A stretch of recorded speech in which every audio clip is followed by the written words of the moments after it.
A lot of girls complain that guys walk away from them simply because they refuse to give them sex. Abakobwa basigaye bagira gutya bagakunda kuburana kenshi cyane bakavuga ngo abahungu babasize babateye kubera ko banze ko baryama. Even turned into sex toys just ndetse abakobwa bamwe na bamwe bamaze guhinduka nk'ibipupe by'ubusambanyi to keep their man. ngo kugira ngo bakunde bagumane nabo basore bakunda. Be very open here. Reka hano mfunguke ngira ikintu mbabwira.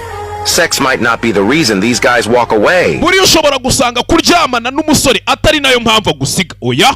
Remove sex from a relationship and see that most girls don't have anything else to offer their men. Vana kuryamana hagati y'umusore n'umukobwa mu rukundo ubundi uhita ubona ko nta kindi kintu umukobwa amariye umusore.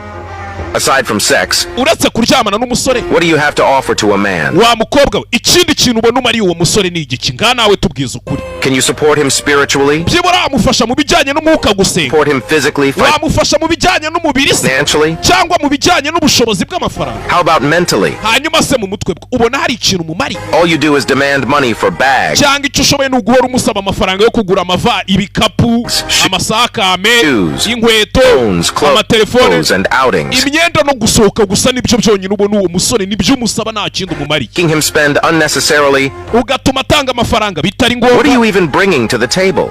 Ubundi mu byukuri ubona ari iki kintu umwinjiriza gifatika. You ever sat him down and helped him plan his future? Shibura mwigeze mwicarana rimwe ngo muganire, mugirane imipango y'ahazaza, muvuge mutahazaza umuntu yazakora. The woman that a man will always regret losing for the wa mugore umugabo nakubura azahora yicuza akavuga ati nabuze umugore mu buzima bwanjye ufite icyo mariye, akakubura akakwicuza mu buzima bwe bwose. Man can never afford to lose to another man. Ube wa mugore umugabo atazifuza kubura ngo akubonane n'undi mugabo.